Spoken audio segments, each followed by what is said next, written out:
Afrik show, your Saturday show each and every Saturday. Lady B! Yeah, she just made it in the house. I'm tired. It's been a tiring night. I mean, to be honest, I can't actually understand. Are you alright? Yeah, I'm there. Yeah? Take off your coat. Make yourself at home.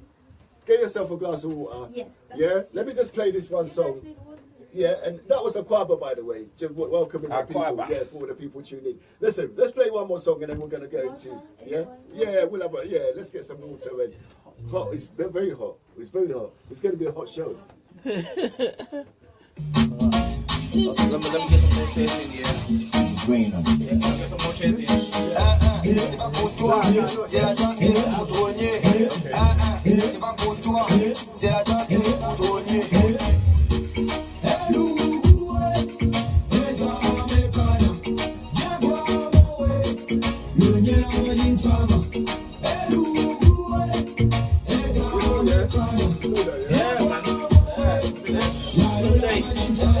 C'est pas pour toi, c'est la danse des boudons. Yesterday, my boy. C'est pas pour toi, c'est la danse des boudons. I went to the after 5, and I literally 8 o'clock. My daughter's knocking on the door. Daddy. Oh man, I'm going now. Jamais mon temps, y'a que quand je gagne que tout le temps je fais des va-et-vient. Je zappe et je m'addiais, mais force à tous mes rouilles en zombie. Y'a toujours un ouais, pourtant les miens nous ont pris. Côté son, Dieu nous kiffe, voilà pourquoi avant chaque scène, pour nous on brille. On n'y dort pas, c'est comme notre queue, il faut que tu sens ça. Depuis Casa ou à Braza, je décolle trop, les te donne pas si tu me vois à la NASA.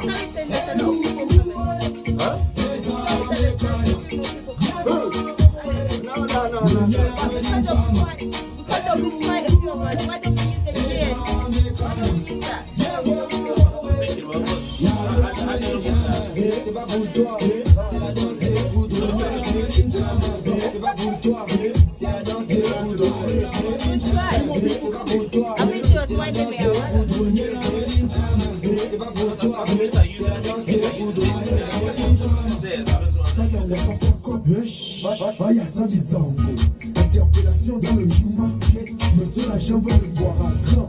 Moi j'ai fait la menchana. Bandier, loi ça regarde. Le para, une maline, j'ai le malaïch.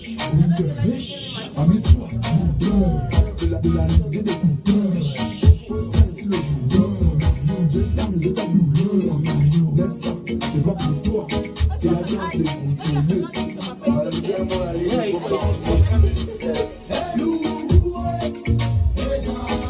But the sound quality on that camera is awful.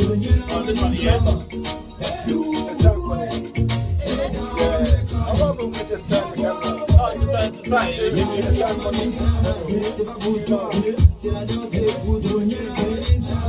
C'est pas pour toi, c'est la danse des boudonniers. C'est pas pour toi, c'est la danse des boudonniers. C'est pas pour toi, c'est la danse des boudonniers. C'est pas pour toi, c'est la danse des boudonniers. C'est pas pour toi, c'est la danse des boudonniers. C'est pas pour toi, c'est la danse des boudonniers. C'est pas pour toi, c'est la danse des boudonniers. Let's get this section out of the way. And then we can get Nouvelle donne,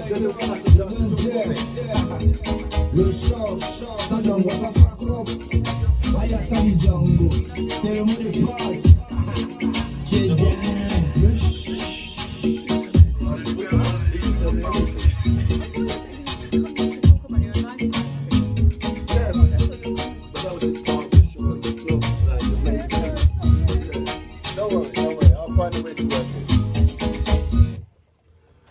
Afrik show, your #1 show each and every Saturday. Lady Belin. You're in the hot seat today, yeah?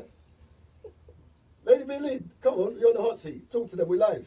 Hey guys, how you doing? Happy Saturday. Oh my God, we had such a blast yesterday. Someone is waving at me in the studio, you know. My lovely, lovely lady, she's always on the other back end, you know, listening to us. But today she's here with us. Sari, our party girl. Yeah. We've got Join quite us. a full house today. We've got a full house in and this we've got it's very a hot serious studio. We've got a bit, discussing today. You know what? I think let's just crack right in, and let's get this debate or this subject out, because we've got Kumi Guitar phoning in. Yeah, in 8 minutes. Literally 8 minutes. Yeah. So let's just get Kumi Guitar interview, and then we'll get into that subject. In the meantime, we can just update the users what we're discussing. Go today, for it. right? Go for it, lady. Okay. So I'm sure we've all read, heard, or we've seen it somewhere about this whole youth crime that is happening on our street, with a lot of the young people losing their lives to gun crime, knife crime, and all sort of ridiculous stuff going on out there on the street. And today, we feel, as part of citizens in this country, we have a role to play, and that's to shed some light on what is going on, and also to share some ideas on what we all think is a possibility of what to do. So, our viewers, if you're listening to us today, you can join our show, because we really need to hear what everyone is thinking and what you're suggesting as the best way forward. And the studio line is 0203-735-8820. 0203-735-8820. Call in if you've been a victim of crime.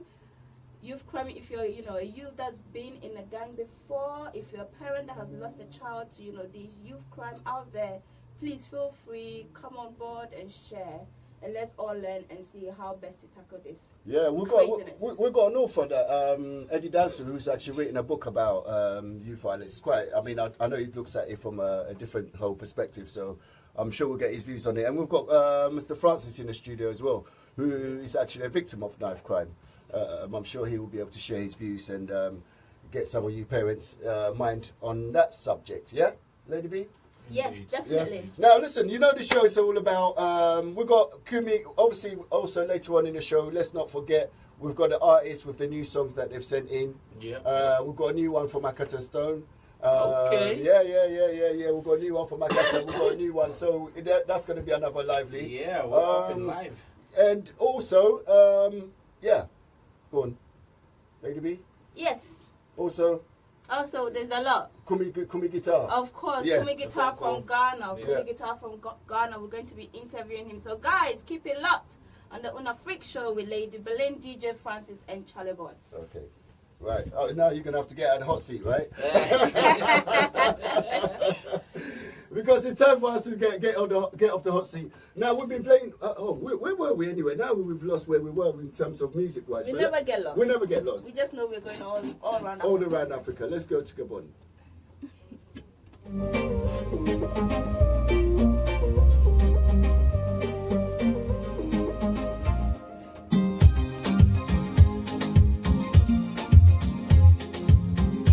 It didn't work, did it?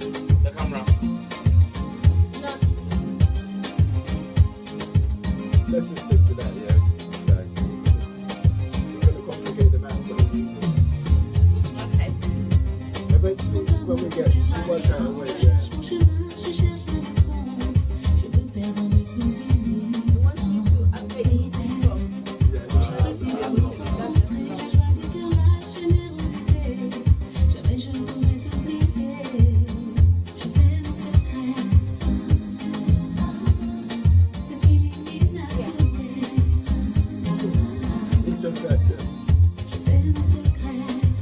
Charlie boy, how you doing, man? You feeling alright? What time did you guys finish yesterday? I go home just after 5. I was sleeping and I was driving and I was sleeping. When I dropped, I stopped and I was going, man. Yeah, tell Alice to learn to drive. No, he drives. No, I haven't. No, he drives. But they went. Him and the wife to me. They went for counseling. Oh, okay. Yeah, so on their way, he just decided to come straight. So he got there around 8. He was the first person there. Where's Eric? I'm trying to see if Eric comes online. So Yeah, I'm sure he'll come on shortly.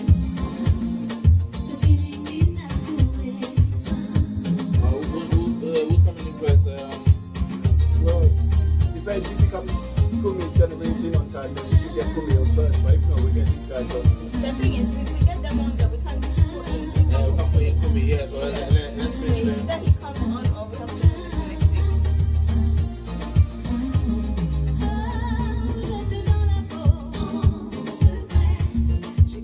I've got one Ghanaian guy, fancy guy in my workplace here. The way he loves Gabon music, oh my! He comes there, open up his tablet, and literally just listen to music all the way through. Get loud, no headphones in front, and everyone's like, "Come on, man, you grab the headphones." And we just stay there for like a good hour, and just he comes to work like hours early just for that. He's entertaining you guys. Come on, man. I think you're talking about it. Right.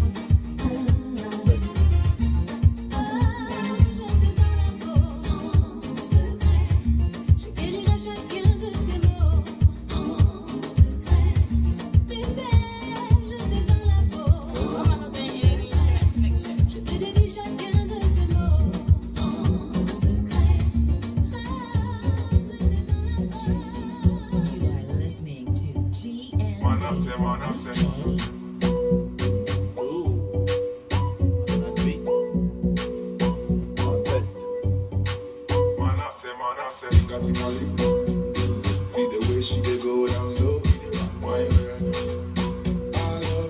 I love it so. Because it's naturally. See the way she dey go down low, my world. I love it so. Like a Shabaran king, me a bedroom bully. Me want for your body right next to me, girl. When you go down low, baby. I know she's really girl. I'm too busy with all that. I haven't get a chance to check it. Like a No. give me something. You see a Yeah, I'm Sunday. just looking for an we can all just share and add our friends to it so that Your good vibes way I'm gonna bring it. Man, I say, but my internet is from playing the day that we life say we don't go see sorrow. Make we them bless somebody, make we no shake with nobody, make we them move your body, somebody, make we them bless somebody, make we no move with nobody, make we no shake your body, somebody, come closer. Wanna try your lover, come closer. Hey now, how you doing? Thank you for tuning in. Come closer. Oh, I'm so tired. Yeah, until today, I'm finding how to find the energy, man. I'm just gonna share it in all the groups. Get it? I can't get on my See the phone. way she dey go down low, my Yeah, head. I'm sharing as well. I love it so. Because it's naturally. See the way she dey go down low, my head. I love it so. Like a Shabaran king, be a bedroom bully. Me want for your body right next to me, girlie. When you go down low for me, can't let it go, baby. Can't let it go. You are listening to GN Radio UK. One of our special guests at the party yesterday, the one and only Mr. Al Quest. Yes. Brilliant tune. Yeah, he was there. Listen. I know you can be late, my dear. What I came happened? very, very late. I was So- at the studio Oh, yes, of course, with in East London, Loveridge. Loveridge. Yes. Yeah. So Mr. Al from Quest. work to studio, from studio home, get dressed, come back to. And that was called Ting-a-ling-a-ling. It's not called Ting-a-ling-a-ling. It's called Cliff Afro. And you know what? Even with us with our tired Because you know selves, Ting-a-ling-a-ling. we are all now. We've got to put it out there. Today's not our normal energy levels because we are all tired from last night. It's been a Yes, long, it long was night. DJ Francis' VIP birthday bash, know? and he had to literally You know what I'm suck saying? all our energy. out. You know what I'm saying? VIP special. You have to do it. So thank you so much for yet again to everybody who came down. Now, like I said. Hey, sorry. Today we have got a serious subject that we're addressing. Lady B touched on it before. I want to see calls on this. The studio number 0203 735 8820. We're also hoping to get Kumi Guitar on the show. We're still waiting for him to call. We don't know what's happened. We're trying to call his management. I know Charlie Boy's on the phone now trying to get hold of him. So hopefully we'll try and get hold of him and we'll let you know what's happening with Kumi. Yeah? Indeed. But let's get on. Let's carry on with the show as the motto goes. So let's. Today's going to be a bit strange because we're talking about gun crime, knife crime, youth crime in general. Yeah. Now, obviously, it affects us. If we live in the UK, we're African, we're black. It affects the black African communities, and it's something that we should obviously pay close attention to. We do know that we have some young followers that listen to us, and we have some mums and dads out there as well who feel passionately about this kind of subject. So, you know, normally, you know, the show is not about this. Yeah, anybody who follows us knows that that's not. But when something is getting out of hand, we all have a responsibility to, and you know, if we've got given the platform to be able to do that, I think it's only God-given right that we should use that platform, not just for entertainment, for also some good causes. Yes. And so we all in agree for that. So apologies if you want to get your normal jammy Saturday night jam on, but you know, today's going to be slightly different to what we normally do. Another artist that was at the party yesterday though, Suprema Jingo. Hey. If.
Suprema Jingo, one of our guests for last night's show. Absolutely.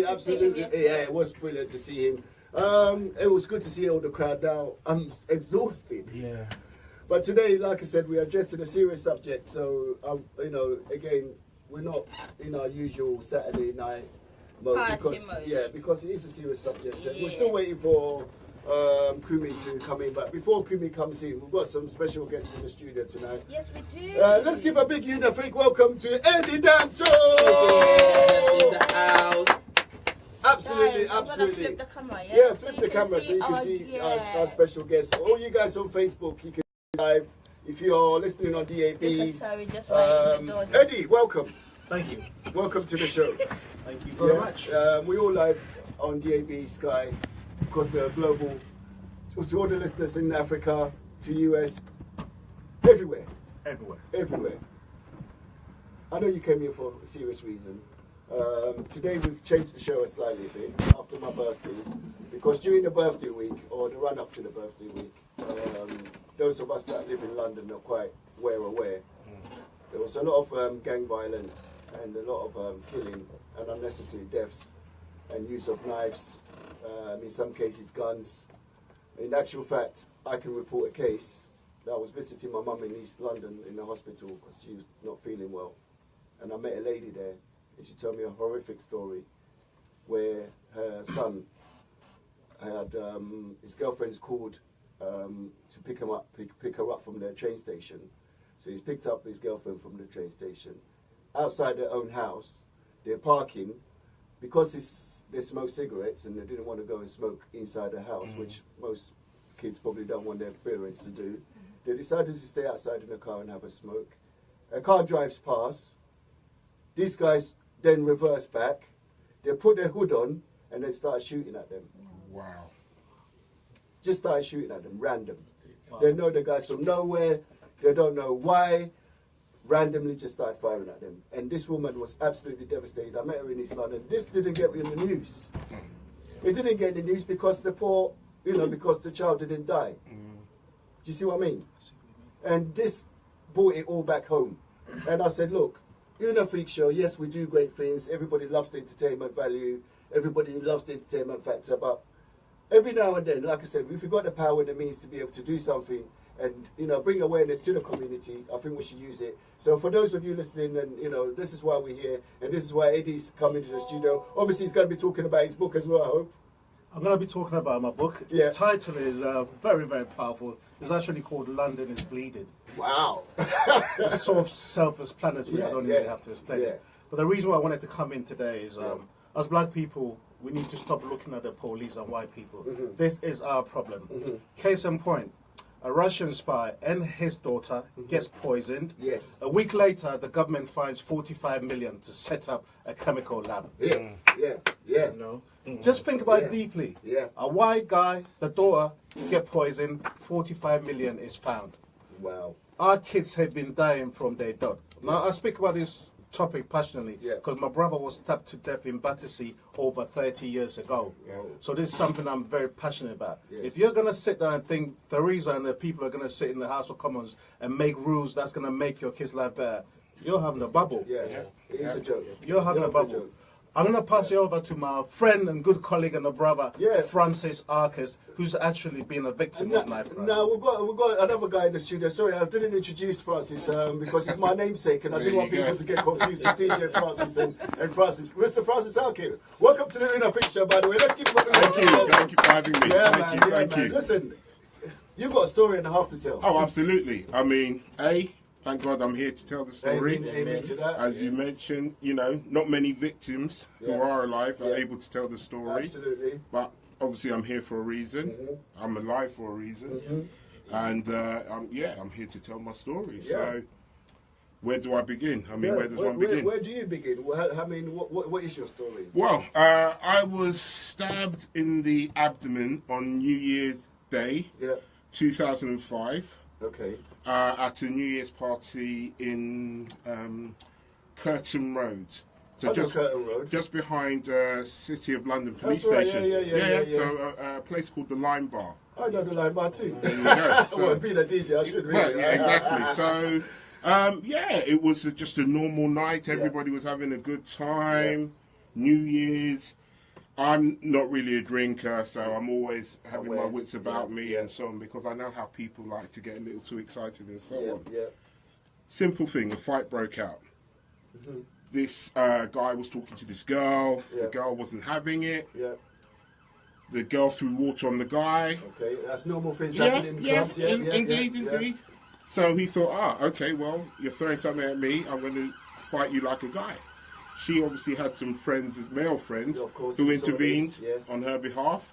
It got messy. So I'm like, this is going to spill out. So I said, me and my boys, I said, let's get out. Let's go. So I turn, I see the guy that caused the fight heading in my direction.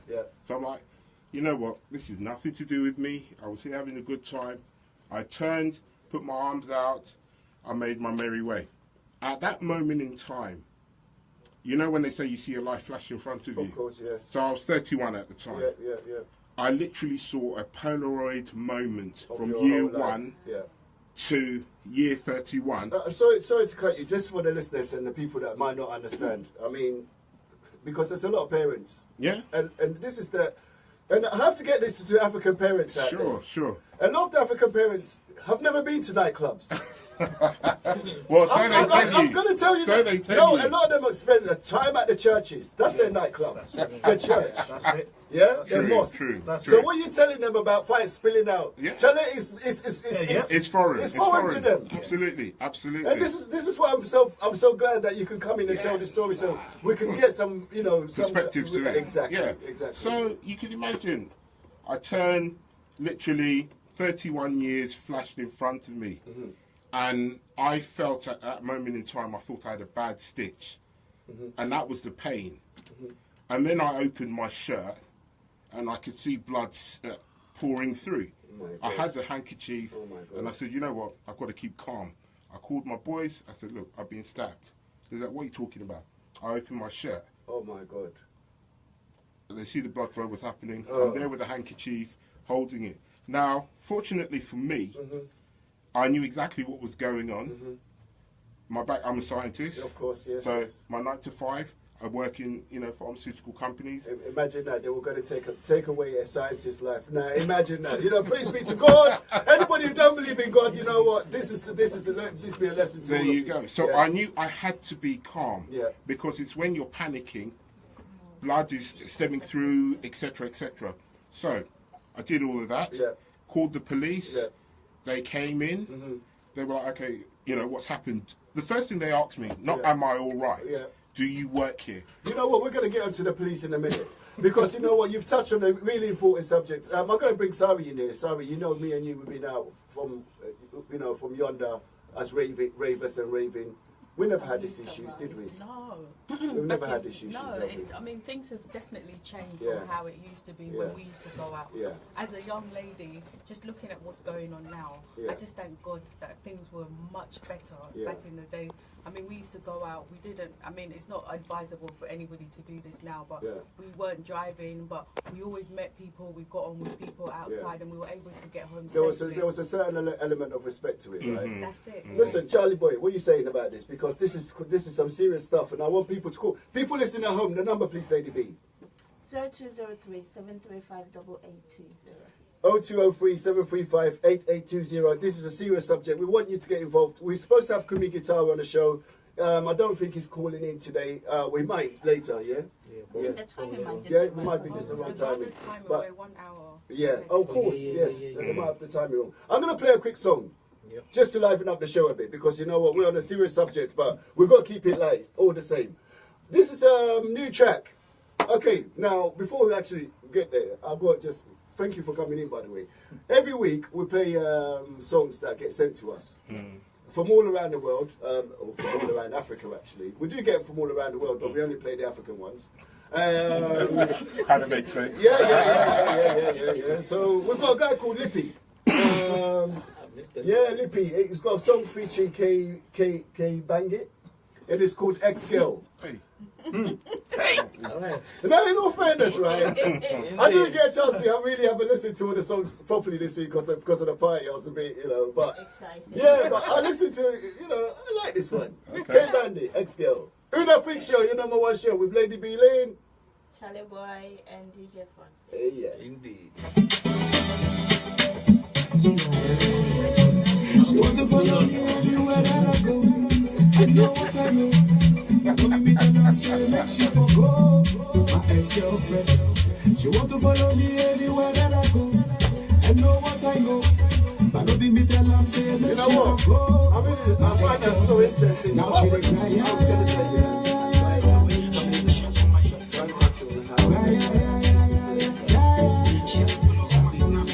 She dey cry.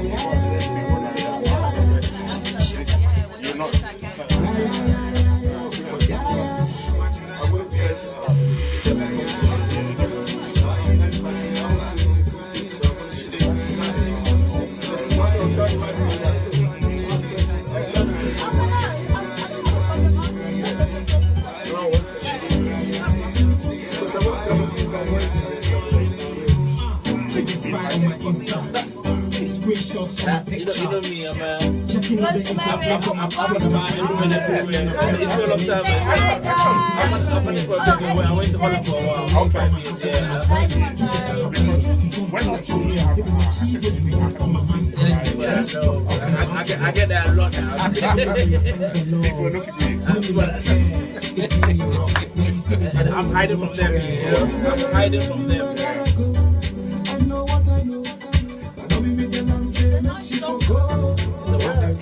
Yeah, see, this is what I'm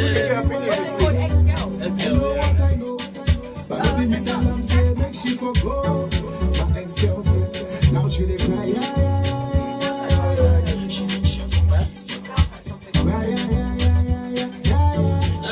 Where's it from? she dey cry,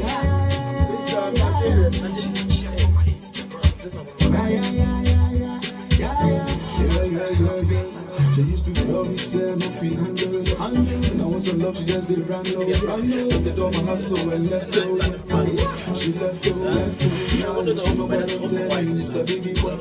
Run every corner, every place and everywhere. I get to baby when they love me, just who I am. Just who I am. So I want you to get to know. I want you to know, say, if you can say you go come back. Wow, 1 hour's going already, huh? Oh, look quick, innit? Now she dey follow me for Insta. Flip picture on my Insta. She think I said we'll come back to Toaster. We are absolutely feeling that one, right, guys? Yeah. That one gets a a free welcome, Lippy. Absolutely. We're loving it. We're loving it. We're loving it. We're loving it. Oh, absolutely love that one. We're going to play another one that got sent in just a little bit, and then but let's get back to our conversation that we was having a little bit earlier. Sure. It was quite interesting. Let's leave the police bit out for now. Yeah, for Let's sure. just concentrate on what actually happened, Yeah. so people have an understanding of how these things can easily happen. Absolutely, Yeah, absolutely. because I think some of our parents don't have that understanding Sure, of how sure. easily these things can happen. Did you actually see the perpetrator that did it? Yes. You I did saw it? the perpetrator. He was heading in my direction. Okay. So I saw. So I was like, this guy was a troublemaker, and I'm getting out. Simple as that. Okay. So why are you heading in my direction? Okay. As soon as he went past me, and I felt what I would describe as like a bad stitch. Okay. Okay. And literally, it was just a piercing pain. Yeah. So I wasn't rolling on the floor. I Yes, just kept it together. Yes, I yes. knew exactly what had happened. And like I mentioned early on Yeah. about the blood stemming and just being calm and just applying pressure to it. Is there anything apart from, during? I know it happened very quickly. In your head, in your Yeah. genuine head, now looking back at it, do you think there's anything you could have done differently? No, not at all. In Not your, at all. to protect yourself, No. to get out of the way. My background, Yeah.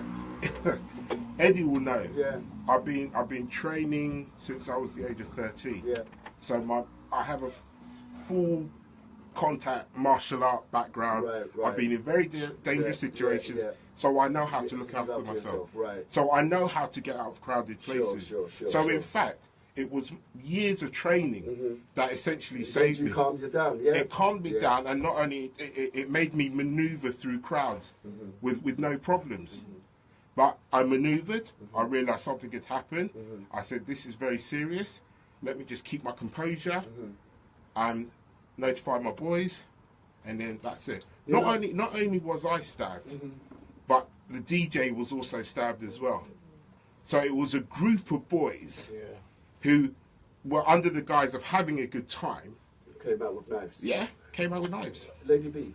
I think that sometimes people are under the impression that, people just go out there to kind of look for or get themselves involved in that, sometimes we assume that, these young people are out there, if they are home, in your case, you just went, you've gone out for fun. It was New Year's, something I've been doing for years. Yes, going out to party. Have a good time, and then I come home to my wife and family, and that is it. It's sad to say, it's sad when we're in a state of, when we are worried that our children can go and have the fun that we were able to enjoy. Yeah. I mean, it's sickening to me that my daughter, my son, cannot go out and play football in the streets like we used to back in the days. There you go. There you Just go. a simple thing like that, on their own, because unsupervised or whatever. Absolutely. And when does it stop? It doesn't. The thing is, obviously, over the generation, what, in our opinion, what do we think has changed? What is driving that? I can tell you exactly what has changed. Yes, Eddie. Especially the Africans. They work 24 hours to save money to build a house or property in Ghana and Nigeria, which they're never ever going to move into. So they have neglected their children here. We have got Sky TV. This is the thing. Bringing up our kids. Gadgets. This is the thing. If your children are home watching programs like Top Boy, which is a street program about all gangs and drugs, whilst you're at work looking for money to build a property in Ghana, what do you think is going to happen? And then the sad thing is, you guys don't get it. The kids do not care. Anybody that leaves their house with a knife, what do you think they're going to do? You know, they're just kids. It's not that they don't care. They're just kids. And when I was a kid, and I grew up in Peckham, in a very rough neighborhood. I'll be honest with you. Back then there wasn't many Africans who dared to live around there. Never mind anything. And most of my friends were quite wild. And some of them used to carry blades or whatever we used to call it, ratchet flippers or whatever they call it nowadays. And I was always aware when I went out with these guys that something bad could happen. So what I quickly used to do is try and make excuses, or you know, or get involved. Or what I did is I found another angle. I actually went and joined the Army Cadets. It sounds really silly. It sounds really silly, but that's what I did, and I channeled all that energy through that. And because of the Army Cadets, it brought me to a different element of people. So I was no longer associating with this knife-carrying, wielding people. And being in the cadets gave me the confidence to also know that if I ever encounter this knife-wielding people, I'll be able to deal with them. DJ Francis, you made the choice. And that's what's made the difference. That's why you're still standing here. These guys are not making the choice. They choose this lifestyle. Why? Because they have no value. They don't value themselves. They don't value other people's lives. Do you really believe that? I believe that. I believe that. I mean, obviously, because I know you, I think your family background and how you were brought up as well had an impact in how the decisions that you made and you value my life. Like where you come from and what kind of background that you're from. And I think that's something that stuck in your head because that's not part of you, that's not what you are, and that's what made that conscious decision to move away. Do you know what? I remember once time when I was a kid, they killed a chicken of mine. Right? No, this is serious. Serious? Man's talking chicken. Man's talking chicken. I'm talking chicken. You know in black radio station, when they're talking about chicken and knife crime. Me and my brother, right? That is the true story. There was a little chick that a bird had picked up, right, and it was flying past. You know the hawk. You know they used to catch a little chick, right? And he dropped it, and this chick just bounced onto the roof and bounced onto the floor, and he lived. We prayed. You know what? We prayed for the chick, and he lived. You know, as kids, you copy your parents, and we used to watch our parents pray for injured and sick people. So we prayed, and this chick lived, and he grew old, and they cooked it. And it was delicious, right? Did you eat chicken. And they cooked it. I bet they fed you without knowing. Now, the Uno Freak Show, listen, every Saturday, now we're talking about serious subject. I know we have to sometimes just go away from it, but just to keep the entertainment value going.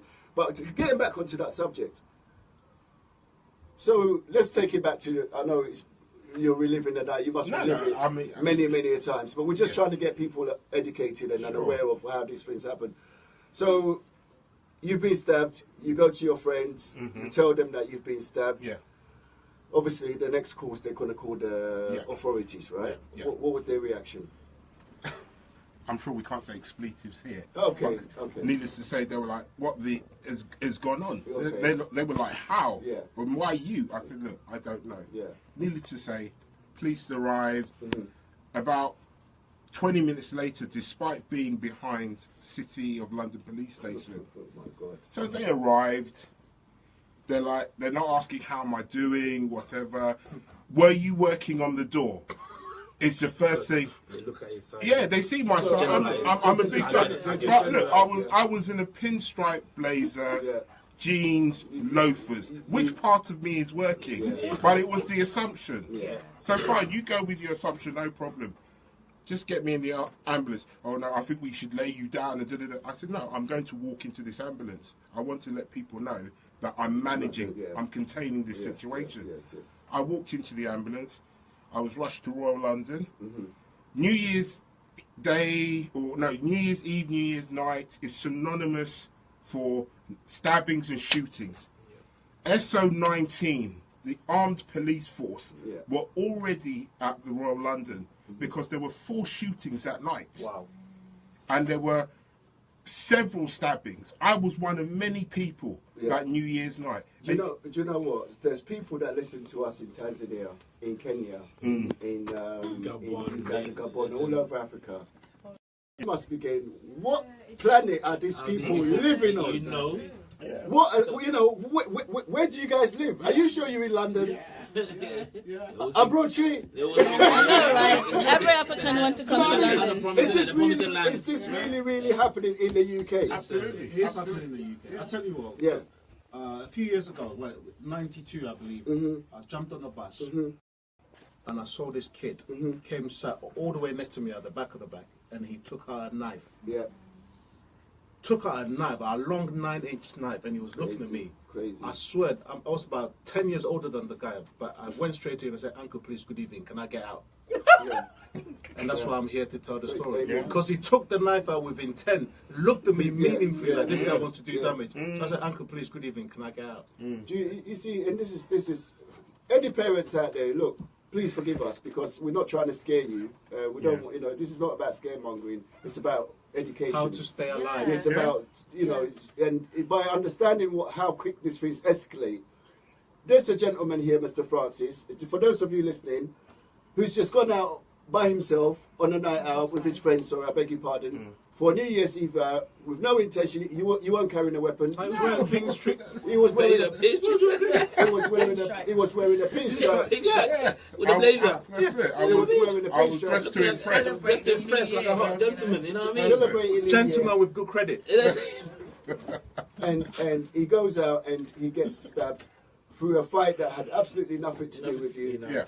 Unprovoked, just as a bystander. So what we're trying to say is you don't have to necessarily be in a gang. Yep. You don't necessarily have to. You could just be in the wrong place sometimes.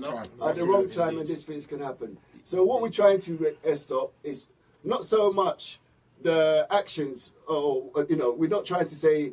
What we're trying to say is, why do we not stop the people from going out with guns and knives in the first place? Maybe that will reduce that. Maybe if somebody does get angry and wants to have a fight, we could go back to the old school ways of fists. Maybe using our fists. Maybe, When it was fists, it was fair. Yeah. But cowards carry tools. Yeah. Cowards carry weapons. Yeah. So you don't discriminate who they are. Yeah. You already have one-upmanship because you're already carrying something. Do you think people feel braver because to carry? Of course, they do. They do. So? Yeah. But So do you think the kids use it as an act or as a tool? well, it's actually twofold. Okay. It gives them bravado, Yeah. and they're claiming it's to protect themselves. Yeah, that's it. They said they're scared that Yes. somebody's gonna, so they're protecting themselves in case they get attacked by it. Yeah. But the old saying is, you live by the sword, you die by the sword. Yeah. So, unfortunately, the numbers that we're seeing, some have had previous form, some have been known to carry various weapons, etc., etc.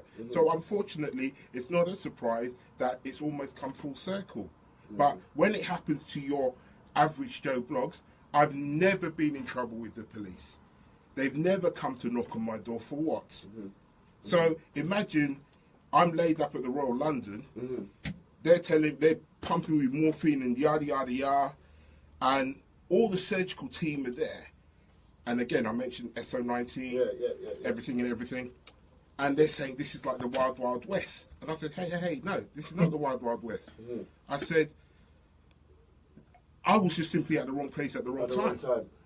But they assumed, oh, you must have been working on the door. And this is where you parents have to understand that when your kid goes out there, or when your child goes out there sometimes, because of the colour of your skin, and we're going to have to put it blatantly, because, sometimes people don't like it when I talk about colour, but, let's put it is, because of the colour of your skin, when you do go out there, they make assumptions about you.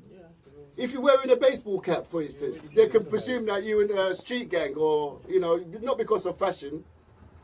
And also, kids as well, mums. Sometimes we play to that negativity as well. Do we play to that stereotype? Do you understand? Because sometimes I've seen a kid once driving a Mercedes. Wasn't a kid, I mean a young man, driving a Mercedes. but he had a baseball cap, his hood on, and he had headphones on top of it. You know, he looked ridiculous for a start. So you're calling for it, yeah. But I'm thinking, and he had sunglasses as well, sorry. And this is what drew me to him. And I'm thinking, why?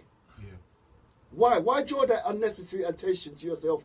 Why stereotype yourself in the first? Why create that image in the first place so that the police or the system or the people that do stereotype black people and swipe all of us, you know, under one carpet? Are you guys getting I mean, there have been lots of times when I've been on the street, you know, maybe going home or whatever, and then I've met, you know, maybe a black guy, and I look just by looking at the way he's dressed, I just cross the road to the other side and carry on walking. I think what we need to preach and what we need to get our kids to practice is self-love. If you hate your so much that you take a knife and kill somebody, this is a problem that not the police are going to stop. No, nobody can help you. We need to practice teaching our kids to love who they are. In America, we've got the cops killing our kids. Over here in the UK, we've got our kids killing our kids. But isn't that also because, for example, you know, in my case, I grew up partly in Ghana and here. You had, you know, there was community spirit. Yes. There was no gadgets and stuff. Yes. But because here, there's so much gadgets, so people have lost that connection with people. So it's easy for someone to pick up a knife and stab you because there's no connection there. I think I touched upon it earlier on. When I mentioned these people do not care, if they knew what went on internally as a result of being stabbed, they would change their minds. But you know, I'm not sure of that because they know that the ultimate, which is death, is happening, and they're still going out there with knives and they're still going out there with guns. But listen, we were going to play a song just to lighten up the mood a bit. We've got a song from Lippy. We've got another one, Lady B. He goes by the name of Field Marshal. Hey! Field Marshal, he said it's called, I don't know, a bit inappropriate. Love You Die. The title of the I know, track. I saw that. Love You Die. Love You Die. Field Marshal, let's get it.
Lovely song, Field Marshal. Look, Field Marshal, I'm going to play your song again next week, only because we're running out of time this week, and we still want to just touch back on the subject quickly, Lady Bird. Yes, we do. Now, you were talking about the injury. Yes. The effects of the injury. Yeah, absolutely. So, I sustained a punctured bowel, and we resulted in life-saving surgery. I spent 5 days at the Royal London. I was told I needed a blood transfusion because of the severity of the situation. And 5 days at the Royal London and was convalescing at home for 5 months. Oh, wow. Yes. That's deep. So, you know, not only did it have a detrimental effect on myself, it also has a wider effect to my, wife, children, my parents, all my family and friends who visited me at the hospital. They were like, why you? And it wasn't until my dad said to me, you know what, you were simply at the wrong place, wrong time. Because I was beating myself up, wondering, why me? And then if I'm having stupid questions, were you working on the door from the police, when they should be asking, how are you feeling? Let's get you to the hospital, ASAP kind of thing, as opposed to for your well-being. were you working on the door? You see, it was the assumption, a big black guy, you're working on the door. We can't be in the club spending money. We must be working. So this is a very serious thing, and that's the thing I want to get across. I'm fortunate enough to be alive to tell this tale, and it wasn't my time. So if there's anything I want to get across, this stuff is very, very real. I've got the scars to prove it. I had 44 staples in my stomach as a result of this stabbing. For what? For me just being a big black guy, minding my own business and getting out of the way. And it was what lesson have you learned from this? And also since their experience, what has been maybe the message? What have you done in your power to maybe help? I've spoken about this vocally. I talk about my incident all the time. I never shy away from it at all. I've spread the word to many people, vocally, over the phone, via message. It's weird. You find out so many people have been through similar circumstances. So you almost have a kindred spirit amongst each other, amongst those who have also been in similar situations. Unfortunately, it is what it is. I can't turn back the clock. I've got the scars to prove it. But it reminds me that I have another chance at life. So if there's anything, I can just tell people, look, this stuff is very, very real. And it doesn't affect just the individual. It affects wider people across the board.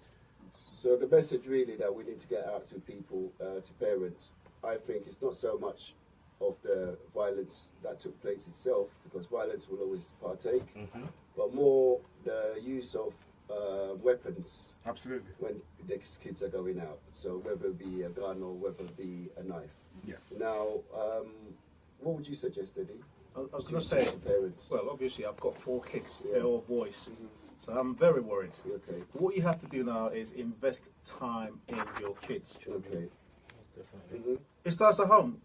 Don't let the street raise your kids. You raise your kids because you brought them here. Eddie, can I say something? Yeah. I spoke to a lady about this before coming on the show, and sorry to interrupt you there, but she made a similar point, or I made a similar point, and she actually put me in my place. Okay, what did she do? She said, listen, I have to get up at 5, I have to get my daughter ready, then after I get her ready, I have to take her to nursery. After I finish nursery, then I have to run to work. Do you understand? Yeah. After I finish work now, then I've got to come back and pick her up from somebody else, because somebody else has to pick up her daughter from nursery because she's at work. So she picks up from the babysitter. By the time she gets pregnant, then she has to go home and then cook. Do you understand? By the time she's finished cooking, then she has to a little time to help her older son. But then, that is the problem. But that is the beginning of the problem. Yeah. Now this is what drove me to write the book, London is Bleeding. I'll tell you exactly what the story was. A young kid went to school. The very first day, a group of guys jumped him. Yeah. He decides to carry a knife just for protection. That's it. Yeah. That's all the storyline is about. He decided to just carry a knife because he was jumped. And then eventually he ended up using the knife to start stabbing people. And it just escalated. And that's how it starts. Yeah. Very trivial. Yeah. You have to be man enough to walk away. A few years ago, I went to a club in Strand, Brixton Hill. I had a big black Range Rover. I'm a big black guy, you can tell. I pulled up in this parking space, and then 4 kids. Eddie, keep it clean. Hold on. No. I'm saying that. Yeah. I pulled up. No, listen to this. I pulled up, got out of the car, and these kids, about 5, 6 of them, I bet they ain't even older than 14 years old. Yeah. The guy just looked at me, big man, I beg you move your car. Yeah. Wow. I said, excuse me, what? If you don't want trouble, move your effing car now. Yeah. No, there's 2 things I could have done. I grew up in Ghana, I went to school in Ghana. I can beat this guy's eyes closed. But you know what? I've got a family to go home to. I said, you know what? All right, young man, I'll move my car. I'm alive today to tell the story. What is going on with these kids out there? Listen, the studio line is still open. 0203 735 8820 if you want to make a comment or if there's anything. We're live on Facebook if you wish to send a message live on Facebook as well. I think it's so interesting. It's interesting that we're talking about it. It's sad that we're talking about this, but it's also interesting that we're talking about this on the Afrik show, because this is the first time we've opened a platform like this, because we all touched. It's touched every single one of us in a different way. Eddie, I'd like to say a big thank you for bringing Francis to come and talk about this, by the way. I think it's quite huge. We're glad that you're alive. You know, and you know, this is a testimony to anybody that you're alive to tell your story. Now, being here, there's a few things I've learned. Staying calm, absolutely. You know, I'm not saying that you're going to get stabbed, but in case you do get stabbed out there, hear what the gentleman said, calmness is the key. Absolutely. Because the more you panic, obviously the more your blood will flow, the more your blood will rush. And exactly, stay calm. What else can you advise? Seek help. Seek help, Immediately. Come on. What else? Come on, let's give some tips. Stem the blood flow. Apply liberal pressure on the wound itself. Unless something's penetrating outside of the wound. Apply blood pressure. Call for help. And get out of the place if you can. If you're able to move.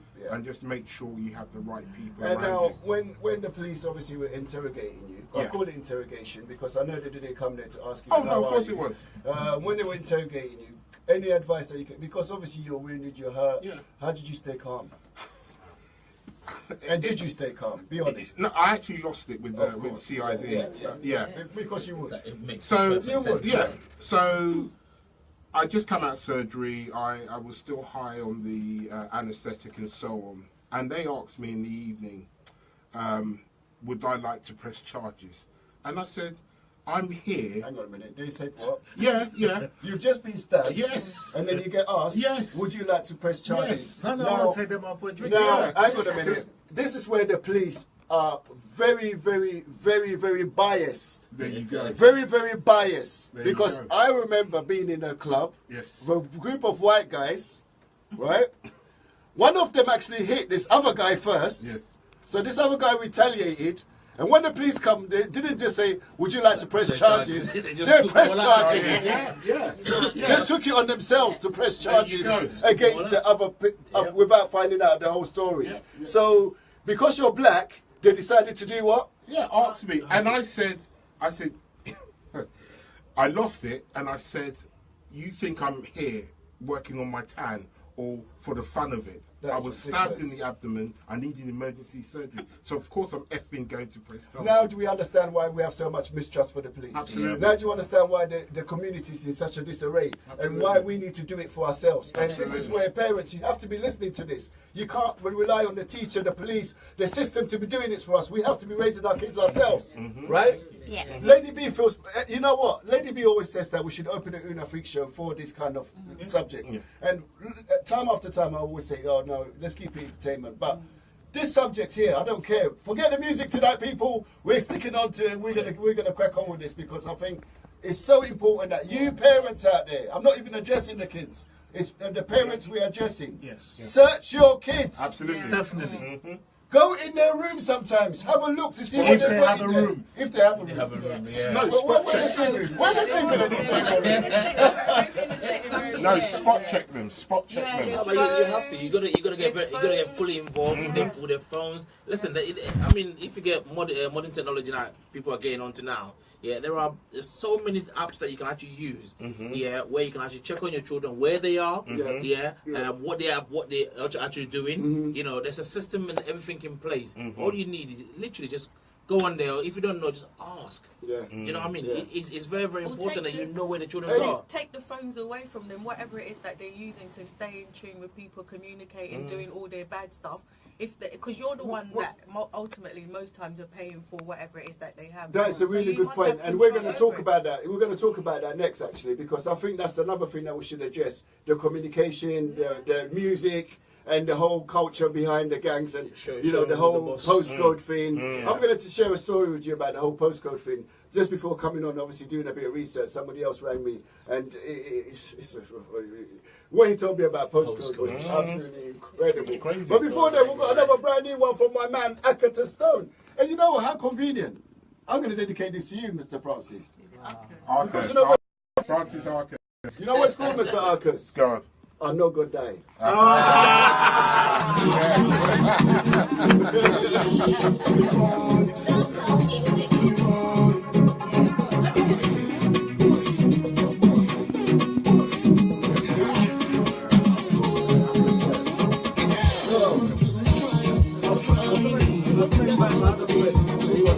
Yeah, he died. Oh yeah, man, When did he die?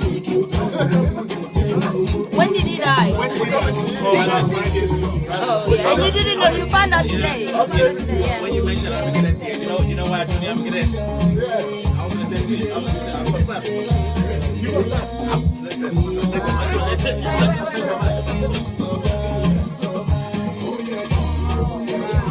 twice. I can do twice. Listen. What's that? Hey, I need water. I had to look for space. I had to make a choice. We were talking about serious things. I need water, but get out. Sorry. Okay, let's go to Ross, what did you say? Take one to see that. It's by the way, we mentioned Amigret. Yeah. My mom was number white people. Oh yeah, back in the colonial days. That was the close one, and they just bringing it back. Everything just repeating itself again. It's not new. This has been going on for centuries. All that has happened, they just repeating it. But one thing, the difference I've noticed is that the younger generation these days, they are much more brave and much more free to do what they want to do. If you're going to control at home, there's no control with the parents, there's no control. The parents just leave them to it. You know what I mean? But that's, you know what it is? What I'm upset about that. Most parents are literally, because they say, oh, don't beat up your child. So they feel like that's an excuse to leave their children. That's not it. I'm telling you. The parents. So I don't know when I was going up. The street takes over. You know what I mean? We're going on there. We're going on there. It's crazy. Akatesto! We're not gonna die. That appropriate tune, yeah, we're not gonna die because it's all about living. Amen. And if we all take care and we look after our kids properly, then we'll all be alive to see our great grandchildren, hopefully, right? Now there's a lot of chat. Look, there's so much against us as black people. Before we go on to that, by the way, we've got a lady that's just joined us in the studio. She goes by the name of Rosemary, the head of Wise View Cake. Well, you know what? Yesterday she made the most amazing cake ever. I'm so jealous. I'm like, I can't wait for my birthday to come. It's too far. It's delicious too. Grab it and bring it closer. Rosemary. Oh, sorry, don't worry. I'll let you do all the connections. Sorry guys, I have to talk to Rosemary here because you know what, Rosemary? First of all, I'd like to say a big thank you for flying all the way from Ghana to be here just for the birthday. Thank you for that lovely cake. Wise View Cake, you're doing big things, man. I am indeed. Wow. Ghana's taking over. I know. We've got Sweet Tooth. You know I'm a fancy, right? I know you. So you know how we get down. You know what I mean? I love that cake. That's nice. Now, anybody who wants to get their cake done by Wise View in the UK, can we still do it or do we have to go to Ghana? Of course you can still do it. We can do it in the Yeah, UK? definitely. How do they get in touch with you? Well, How would they get in touch? by email, WhatsApp, What's your phone. email address? Come on, send it out there. Email is nanafrimp@hotmail.com. That's nanafrimp@hotmail.com. nanafrimp@hotmail.com. Yes. Log that. Listen, make sure you log that in your phone because nanafrimp.com. Don't forget that because that cake If those of you on Facebook, you can hear me. You don't know, right? Oh, that was the cake. Have you heard of that? There was a show that they do cakes in America. Yes. Cake Boss. Yeah. You should be on there, man. Oh, thank because you. Because Afrik, your cakes are just amazing. Well, you should start one in Ghana. Yeah, that's good. Cake Boss Ghana. Listen. Okay. Here we go. It's an idea right there. Anyone TV producers, we want the rights, you know what I'm saying? Anyway, look, let's get back to the subject we're talking about. Welcome to the show, by the way. Thank you. What's your take on? I know you've been listening, and before you come in. What's your whole take on this youth crime? Because you just come from Ghana, right? Yeah. What do you think? What's going on? It's sad. Yeah. It's really sad. Like you guys were saying, we need to get more involved with our kids. Know what they are doing. Yeah. Do a check on them. And basically communicate with them. In comparison to Ghanaian kids, right? Growing up, going out. Do Ghanaian kids go out raving, partying? Are they allowed? They do when they get electricity. They do. Not school age though, not like how it is like now. Maybe like the older ones from college. No, but I'm going to put back it. in the days, I used to sleep and go guys, party. am I wrong? I did get beaten. What happened? Eight upwards. I was No, it's true. You was going out from when? Oh, it's true. But it was like at my uncle's hotel. You know, they do rave and stuff like that. I'm just curious. I used to do that. Do you know what? Actually, you're right because in Ghana. Oh, now do you have some confession? Because Ghana, you know, when there's a party, the kids will normally be standing around doing their little dancing. Yeah, so you're absolutely right about that. But let's get to the look. I'm not talking about those kids.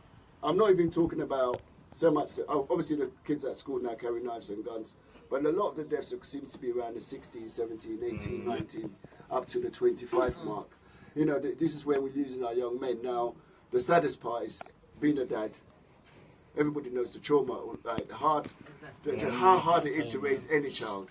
And to think you bring them up through all the hard stage where they're now going to become a man and be able to take responsibility for themselves and do something to help you as a parent, and bam, somebody just take. I can't even begin to envisage or imagine the pain that goes through a parent's head or mind at that moment. So let's all do something.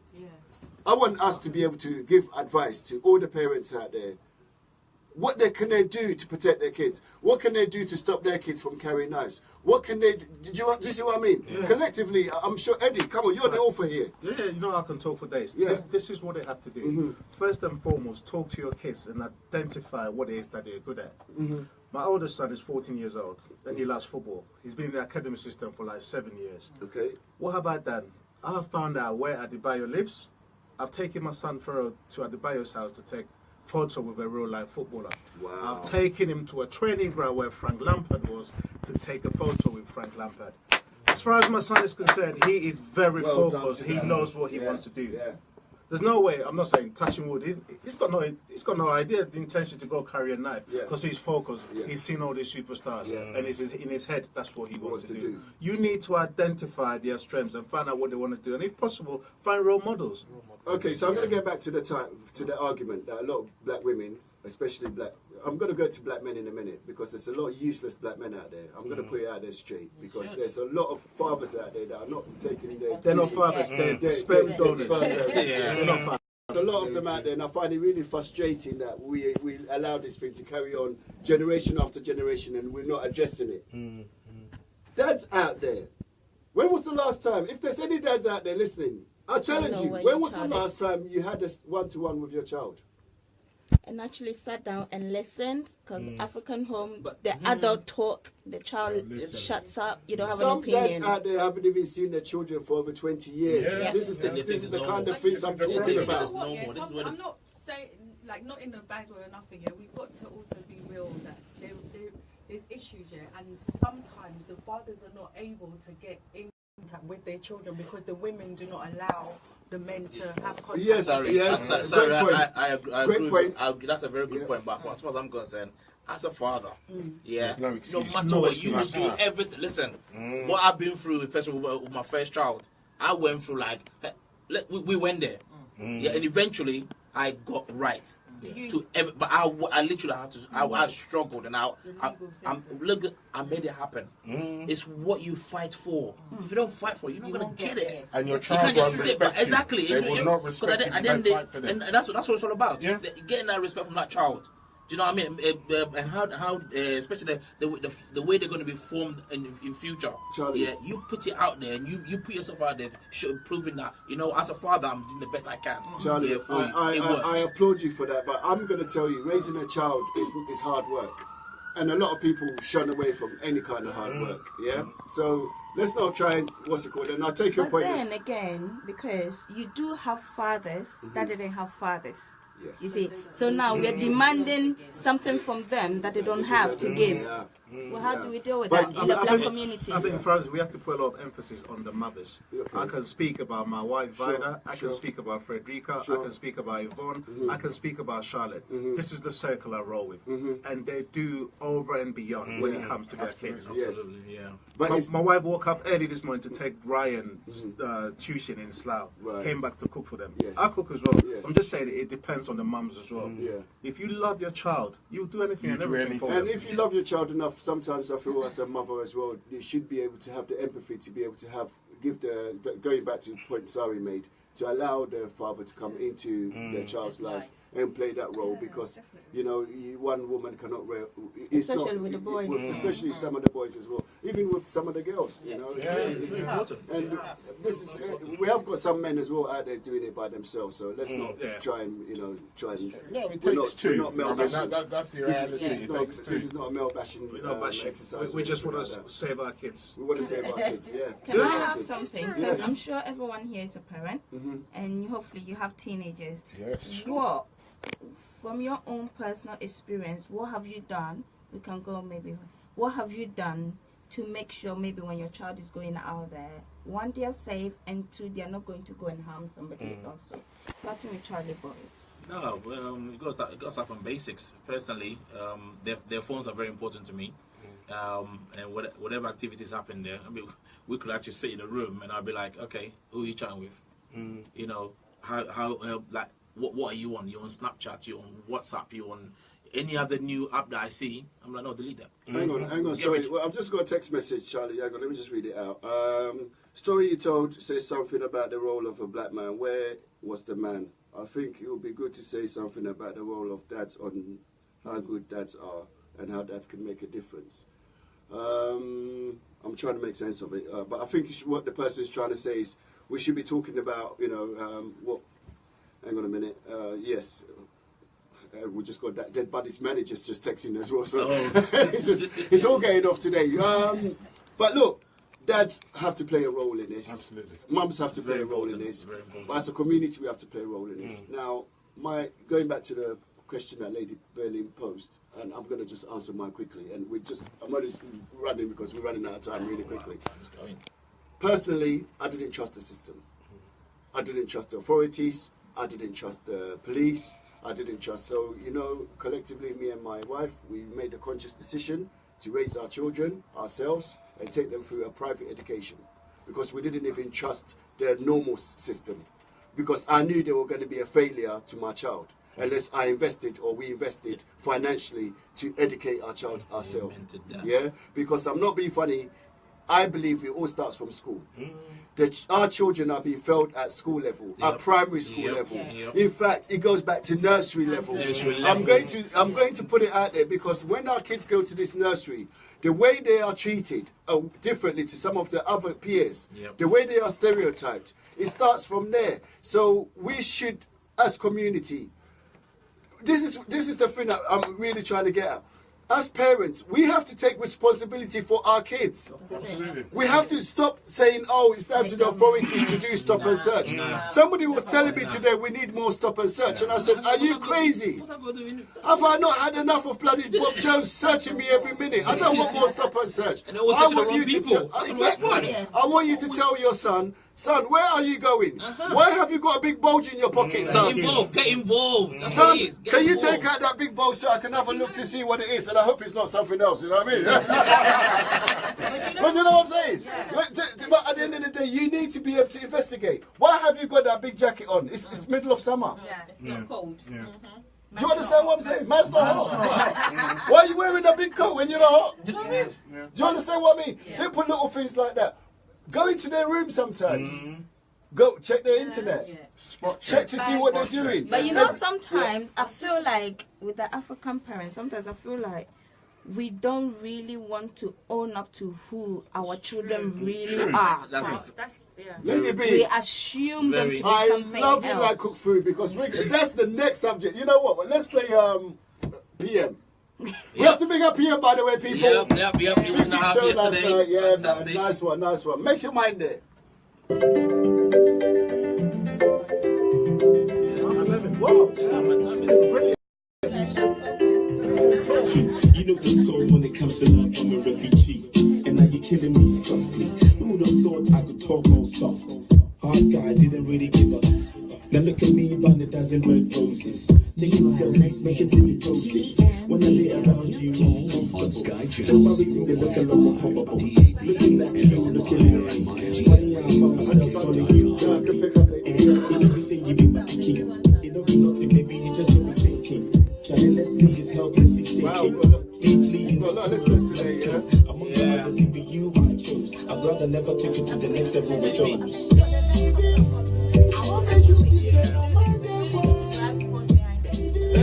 check. What's the man doing? Give me a shot. Eric, what happened to Kubi, man?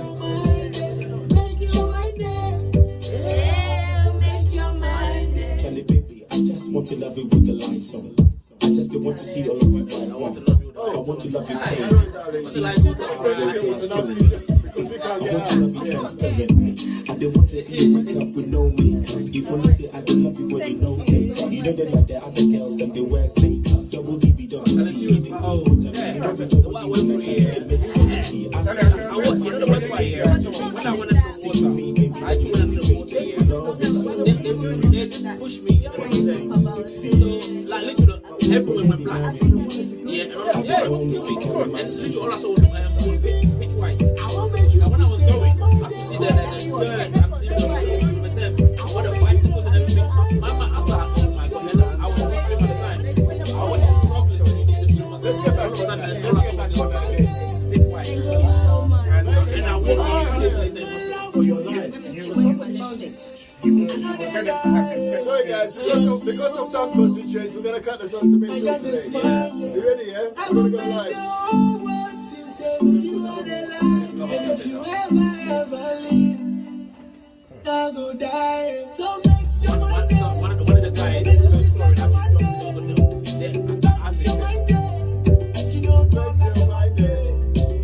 Make your mind there. Oh wow, PM, big up yourself. Now listen, I have to shout out Jack Van Dyke, Mr. Van Dyke. You missed a big birthday, man, but thank you for shouting me and wishing me a happy birthday.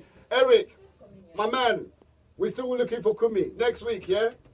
Okay, I got you. So we're gonna do Kumi next week, yeah? Kumi guitar coming into the studio.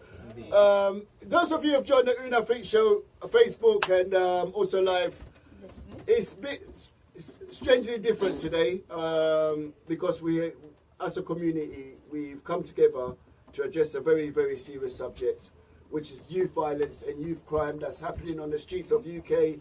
Lots of Africans are affected, lots of Ghanaians are affected. I'm talking about in the last, since January, there's been what, how many deaths? 50. No, it's 52 now. Hey, 52 now, yeah. 52 deaths. I've got 52 now, yeah. 52 people have been killed on the streets of London. 2 days ago. Burgess Park. Since. Wasn't reported. Right. Either through knife or... Sorry guys. So either through knife or through gun crime. And so we thought, as a parent, and as we've got the platform to be able to do something, indeed. We're going to use today to try and address and reach out to the parents in the UK, to parents all over, just to make your kids aware and just to make you aware of what's really going on and to see if there's any way you can do to make preventions to stop these things from happening in the first place, or to minimize it. We all have to do something, right? Now we've touched on obviously your situation, that you don't have to be a gang member, you don't have to be a criminal, it can happen at any time, anywhere. So we've touched on that. We've also touched on the fact that the police don't actually care, and they don't actually care care about what's happened in terms of. Sorry, and somebody's trying to call through. Eric, if you're listening, we'll call you back. So we've touched on the police and how the police don't respect or treat you in a way in that instance. So it's not in our benefit to be in that situation in the first place. What else have we touched on? Gosh, also, what you need to do, like. In a situation. And also with parents having to, spend more time and be interested or find the interest in their of kids, their children and help them to. I think what we also need to talk about is installing confidence in your children, so that they know who they are, they know the type of family they come from, and they should know that they are born leaders, not followers. So we can only control what's within our four walls. But as a father, all I can hope is that what I've installed in my children is enough to keep them out of trouble. And when they see trouble, they take themselves away from it. That's the key. And that's the key thing. Because unfortunately, move from trouble. You don't look for trouble, trouble will find you. That's right. So you just got to be armed with the know-how to say, look, I need to just get out of this situation, and then I need to notify the necessary people. But it all stems from just giving them the confidence. Okay, we got someone on Facebook saying, Mrs. Benison Asari, I know we all need to work, okay? Some parents work so much and leave their children at home, so they build a relationship with friends out there. I was saying that, but as trivial as this may sound, find money and take your kids on holidays. I'm telling you, find money, take your kids on holiday. Do you know why? They appreciate life. Yes.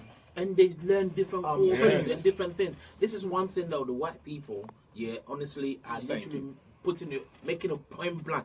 A white person will literally go bankrupt just to make sure their children had the experience of going on holiday. It's true. This is where I'm coming from. Listen, just find whatever you can find to make it happen.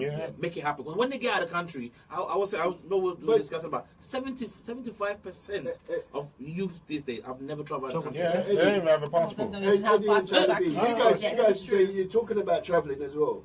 Simple things. And you might sound gypsified. Sorry to use that word, terminology. I don't mean any derogatory against any person that lives or travels. You know what I mean? Let's keep it PC around here. But no, in all fairness, you could do a caravan trip. Great Yarmouth. You can go to Great Yarmouth. You can go to Scotland. You can go to Wales for a day.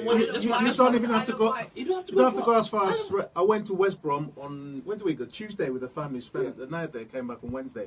They loved it. They started the swimming pool, started the jacuzzi, and you can tell they were revitalized. And that's all you need as a family. If anybody wants to know places, easy places, like very, very, very simple. Do you know what, guys? Skegness, just out there one corner in Kent. Beautiful. You got beautiful beach. You got a caravan and park and everything, and it's very reasonable price. Appreciate life. People appreciate that, guys. The kids will appreciate it too. We're gonna have to call it a day on this subject because we just had Kumi's manager on the phone, and it's they actually had the time. The Ghana apparently our clocks have gone for an hour behind us. So They're 1 hour behind us. They're behind us, so they've got the time wrong in their side. And it's live on the phone now, or it should be on the phone now. We're going to see if we can connect him. If we do, I want to carry on with this subject in the future shows. Absolutely. Because until we address this, and until we get to the bottom line, or until I can sleep at night knowing my child is safe to go outside, I think we should carry on every week. Are you guys quite happy to come in and discuss? I'm going to come back and talk about my books. Yes. Do you know what? Because of this, we've even forgotten to talk about it. I've only written 14 books. Wow. You know what? Just on that subject, since he's talking about his book, London is bleeding. What is the motivation behind that book? Motivation, like I did say before, just before the show started, I lost my brother to knife crime 30 years ago. In the past few years, I've had 4 of my friends stabbed, one fatally. Francis happens to be one of them, and another one was my Nigerian friend that I went to university with. It was his sister's birthday. They went to a nightclub in the bar area, just drinking, having fun. A guy badged his sister. I said, mate, do you mind? That's it. And they stabbed this guy. He was in hospital for like 3 months. So it's a subject that's very dear to me, but you can get stabbed easily. The book basically talks about how easy it is to get stabbed. It is very easy. You can just... Right. Sorry, Eddie, we're going to have to... is that Kumi? Yeah, no. Kumi? Yeah, right. We've got Kumi guitar on the phone. It's just called through the studio. Hang on a sec. Kumi, can you hear us? Hello? Your call has been put on hold. Please wait. Your call has been put on hold. Oh, you can't be putting us on hold now. Kumi? No? Have we lost him? Yeah, I think yeah, we're going to try and get Kumi back on the phone again. Is he still on the line? No, he's Charlie? He's put us on hold. He's put us on hold. Right, listen. Let's play a Kumi track. Yeah? Let's play a Kumi track. We're going to get back. Look, we've only got... Okay, there's some... the same question again. Yeah, go on. That had commented earlier. Yeah, got comment from Facebook. Sorry, guys. So she's saying, so this child can build a relationship out there. They trust their friends. They ask them what to do and what not to do. Parents have to spend more time with their children to know them more. Show them love and let them know you really love them more. Indeed. Great message. Who was that from? Benison, sorry. Well done for that. Listen, we've got Kumi guitar. Let's play one of his tracks. It's called Dream. I love that. I will be with you till I be no more. I won't give up on you. I won't let you down. I will stay with you like blue. Got the feeling of the blue. Time, man. See how it flies. Yeah, quickly. Nobody be like you. We need a 3-hour show, man. You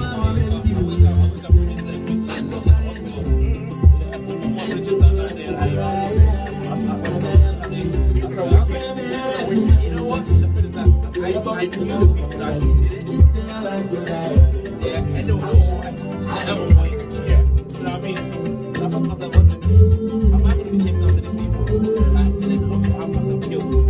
So I said, my life was right on the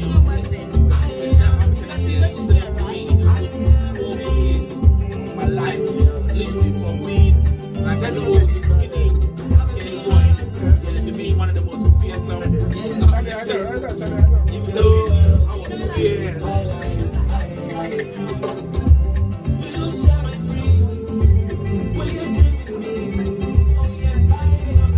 We can't wait to get him on the show. Kumi guitar, man. Let's give it up, man, for Dream. Yeah. Listen, Kumi, if you're out there, well, I don't know what's going on with the Ghana Telecom because it's not British Telecom. It's GA. I can tell you that because we're getting calls in the studio and it's working fine. So please, if you're out there, look, we will do this again, Kumi, so don't worry. We've got 15 minutes, guys. So what are we going to do? Yes. Just now, run out really quick. The DJs, the footballers, the caterers, yes. You need to find out some of these kids are in the community and help them out. Yes. Do workshops. Yeah. We have to take it upon ourselves. I'm not going to wait for the system to raise my kid. Absolutely. It's up to us. I know DJ Francis. I know pharmacists. I know I know Rosie. Get the kids involved. Let's talk to them. Let them appreciate life. And that's what it's going to take. Eddie, me and Lady Belin are even going to open this out to any parents out there now, and you're happy to call the studio. If you've got a kid interested in doing broadcasting or getting involved in radio or writing books, science. Funny enough, because I spent about 5 years and I used to manage all these youth from different parts of London for 5 years, and they were just interested in music, so I used to just fund everything for them to do it. And I remember it was such a struggle with the parents to even allow their child to come for the rehearsal, and I had to go to every parent's house, sit down and get lectured until, you know, they could trust me with their child.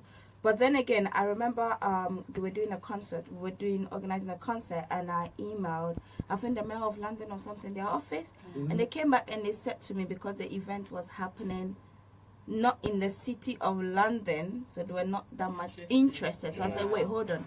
So when a child is killed in Mitcham, does it not affect the whole of London? So sometimes we don't get that much attention, or we don't get that much effort from the government and stuff, because a lot of what's happening is not in the city of London. You see, Lady B, this is why I started off the whole show, or when we started off the whole debate. I started off by giving you a scenario of a lady that I met at the hospital. And the scenario was, it was not reported in the news because, one, he wasn't a deaf, and secondly, he wasn't a person of white origin. So he didn't make the news, unfortunately. He didn't be shot at. But what the problem is, we need to stop depending on the whites. Why do you have to look at the Asians? Thank you. How many Asians, how many Pakistani boys go around stabbing? Do you know what I mean? Let's take. Eddie. No, it does happen. It does happen. It No, I'm in West London, and it's on the increase. They're bad. They're bad, but they're not looking up to the system. They're not looking up. Yeah, no, because they handle their community. Exactly. They handle They their handle own. their own. This is something that we, as a community, we need to do. We need to work together. Look at the Chinese. They've got the triads. These are the most dangerous criminals out there. The triads. They've been around for years. They don't make the news. Back in the days, It doesn't make the news. They don't go crying at the police. I'm not looking after our kids. They don't. They deal with them themselves. Why are we on our I knees think that waiting? this has always been an African or black problem, isn't it? From Always slavery all the way down, where we always seem to think that the power to make a change is not enough. Do we think what's happening? So what's happening? So have we failed as black people then? No, we haven't. We haven't failed per se because we've come a long way. Alive, so we have come a long way. But there's certain things that needs tweaking. In terms of looking at authorities, I think we should put emphasis on ourselves. Bring back the local community spirit. It's the village mentality. Sorry. Yeah, and I'm just thinking like a lot of the children have lost their identity. They don't value their lives. They've got nothing to look forward to. So we do need to come together, work, to show them how, we've got pharmacists, we've got doctors, we've got all sorts of there's good things that you can do with your life. Like the other day with all these stabbing and everything, I'm a parent, I've got 2 boys, I've got a daughter as well, she's young. And with the boys at the age that they are, teenagers, they've got things that they need to do outside. And I want my children to be able to also experience the things in life here, to be able to fend for themselves. But I've got to the situation where you've got to mollycoddle them, you've got to protect them away from what's happening out there. I sometimes feel that it does inhibit them from realising doing what they want to do. Potential and what they want to do. I'll tell you why I agree with you there, sorry, because I remember I met this young guy, because you know me, I always love the youth, and I love working with the youth. And there was this young guy who wanted to go to Stockwell. He lived in Brixton. Brixton and Stockwell's how many minutes? And he said to me, I can't go through there. And I'm like, why? He goes, nah, man, they will kill me. And I'm like, are you crazy? Hang on a minute. When I was a young guy growing up in the UK, and I tell you guys now, and there's a lot of African parents that you might have just come, and you don't know this, and you might not be aware of this. When we were growing up, Charlie boy, tell me, could we even walk in Bromley? Could you walk on Kent Road? Could you walk in Elton? Could you walk in... Do you know what I mean? There was a lot of areas that was out of bounds to black people, because if you went to those areas, skinheads will attack you. They'll skin you. Skinheads will attack you. This is white racist people who will spit at you, will beat you. You won't be allowed to go inside their pubs. Even if you wanted to stop and use the toilet, they wouldn't allow you. We fought and fought to have this equal opportunity. And now our kids are killing each other. Where did we go wrong? But then that was because you say we fought because the blacks were together, But now it's the black on black. That's what I'm asking you. Where did we go wrong? We need to find. Well, I don't think a lot of us know what the real, what the cause of it is or where it's all coming from. But we need to find. No, there has to be. Sorry, because this thing. Sorry, I personally believe it's coming from home. This thing is not by accident. Hang on, peer pressure. Hang on, guys. Sorry, we're going to run out of time, so let's put it into perspective here. So if it's peer pressure and if it's coming from the home, what is it? What's the one element in the home? Communication. Discipline.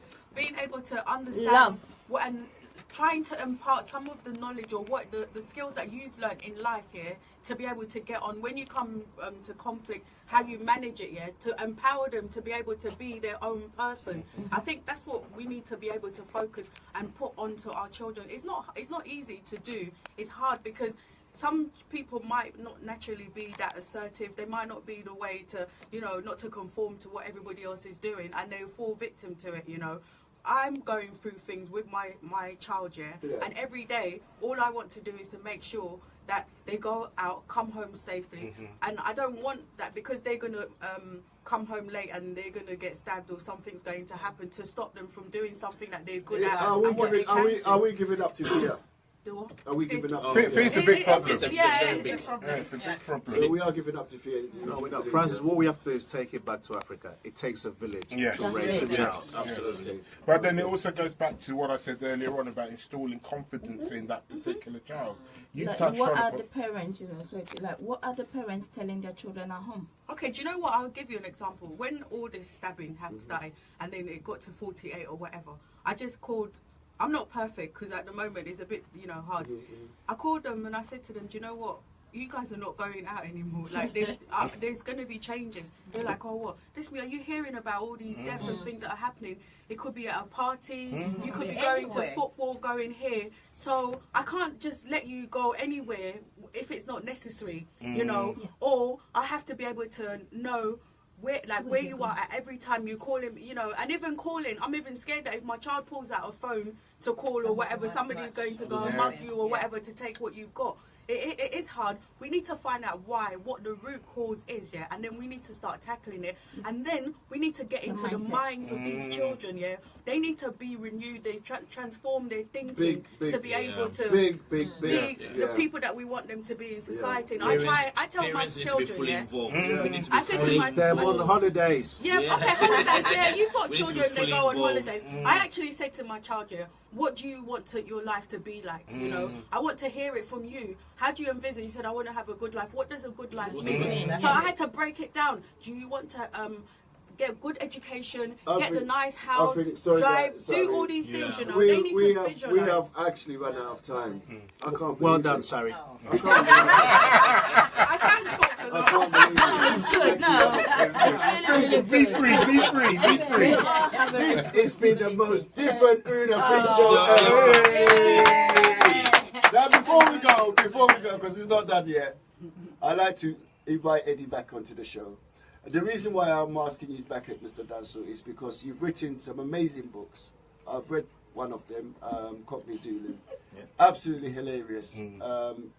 You're doing great things for the community. You're the kind of people that we want on the show to come and talk about some of the things that can inspire some of these young people. Absolutely. And also to get some of the African mums and dads to read some of your books, Because not only just for the comedy side, but there's sometimes they say in jest, there's some truth, So do you know what I mean? Sometimes we can talk about these issues jokingly, but there's some truth elements in there. We can learn quite a lot. So I really want you back.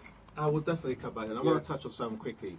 What we've done as black parents is we've let our children lose their identities. It's okay to read your Harry Potters and your Tom Dick Harrys, but they need to go back to their roots. A lot of the books that I've written is all African names. So I'm using your Tundes, I'm using your Kofis. You don't have to be ashamed of your Satitus. And that's what I'm bringing back. So I can't wait. I'll come back. I can't wait for that. That was going to be an amazing show, by the way. So if you're listening, guys, and you've got questions for Eddie, you can email us at unafrikshow@gmail.com. Mr. Francis. Yes. Inspiring story. Thank you. We're just glad you're here to be able to tell be here. Is there anything that, final word to you, boss, on that matter? Victims of knife crime or gun crime should not be afraid to discuss their ordeal. Sure. A problem aired is a problem shared. Sure. And honestly, that's what's got me through the last 13, 14 years. It's not something I've had to carry on my own shoulders. Loving wife, loving family, loving friends have all seen me through. So discuss it openly. You know, the more you talk about it, the more therapy it is for yourself. We are actually running out of time, but quick one before you go, because I forgot to ask you, what happened to the people that did it? Just a quick one. They weren't. The CPS said there wasn't enough physical evidence for them to be prosecuted. We're gonna carry on. We're gonna carry on this subject next week. I promise you guys. Sorry, it's burning. Sorry, killed the show. The Afrik show, right? It's not like this, but like I said, we have the power to be able to do this, and if you do not use your goes out to all the DJs and all these presenters and all these so-called people who want to be promoters and want to be, what's it called? I'm sick and tired. This is a community you're happy to make money from the community. When things are happening in the community, use that platform to do something about it. Don't shine away and sit in a corner and think it's somebody else's problem, because it's not. It's all of our problem. Yeah, because if that guy carries a knife, it could kill your child. There you go. It could kill your child. Just always remember that. So we need to do something. Thank you so much for coming in, Mr. Francis. Well done. Big up to you for that. Oh, Westview Cakes! Yeah! Yes. Rose, I can't thank you enough for that lovely cake. Honestly, if you're on Facebook, make sure you check out the post. It's an absolutely gorgeous cake. They can catch Westview Cakes. You gave out your details before. Are you on social media? She is. Just search Westview Cakes. Instagram. Brilliant, brilliant, brilliant. Sorry. Thank you so much for yesterday. Thank you for coming on the show and sharing your stories with us and about motherhood. You will come back and we're going to talk about this again. Yeah. I just wanted to just say one last thing. Go for it. The Miss Garner Foundation have actually got this project that they wanted to Yes. do, which I'm part of, yes. about the Big Brother, Big Sister, which is a Mentoring, mentoring yes, program yes, that they yes, want yes. to do, and this is something that we can start working on, and so something to look to. Well, you know what? When we talk about it next week, because Lady B, I think next week we're going to literally shut down the show. Like I said, until we get this problem addressed, Una Freak Show is going to be doing this. We're going to talk about this, and because we Not just talk, but we also going to find take action. solutions. as well. Because Yes, we are absolutely tired, and I'm tired. I'm just tired of it. I'm really tired of it, and I'm sick and tired of all these people. There's TVs out there, there's TV stations out there, there's black programs out there, and nobody is addressing it. We're scared to talk. Why are we scared to talk about something that's affecting us? It's not affecting them, it's affecting us. It's us that are worried when our child goes out. It's us that are crying, bleeding, going to the bloody funeral parlour and God knows what else. It's us, it's not them. Yeah. So let's take responsibility for our own actions. Yep. Charlie Boy FC, talk to me, sir. Let's get the last few words. No, all I can say is that, as parents, just keep on to your children. Yeah. Keep on top of them. Do what? Don't be afraid. Be a parent. Yeah. They're children. You know what I mean? You brought them to this world. Be a parent. And if you can't do it on your own, seek help. Seek help, exactly. Seek help. And there's so many help out there. So family, parents, friends. get involved with children. Do you know what? We're going to start a new, program. You know what's funny? Because I do have one of my Parents business for hire. ideas that I've got that I haven't Parents for started hire. on, was Help Me to Help Me, which was a platform for parents to communicate, to really talk to the child and listen to the child. How can I help you to help yourself? And it's not going Bring back the belt. Don't start. I think that's a whole new subject. That one has been taken over by the government. Wherever you're listening from, wherever you are, thank you so much for tuning in to the Una Freak Show. We are so sorry that it's not been your normal Saturday show, but unfortunately, these things are happening. We will be back to our normal show next week. But until this issue is addressed, we will carry on talking about it. But we're going to leave you with a lovely tune. Is it even worth playing it? Yes. Just to we're going to leave you a lovely tune. Love to all of you. Thank you so much for my birthday. Thank you guys. Stay blessed. Look after your children. Love you. You are listening to GN Radio.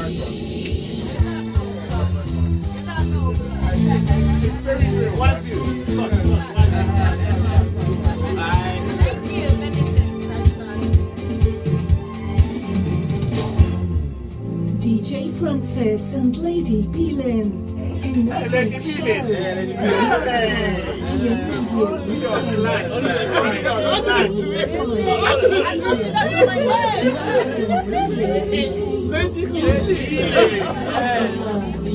Belin. DJ Francis and Lady Belin. Una Freak Show.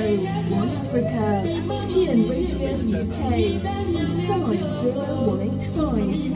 DAB and online at mygnradiouk.com. Facebook guys, thank you so much for all the love. Sharing your evening with us. Lady B tend to have the last word, but before she goes, guys, seriously, the Una Freak Show, we support everything, but we like to be able to support our community as well.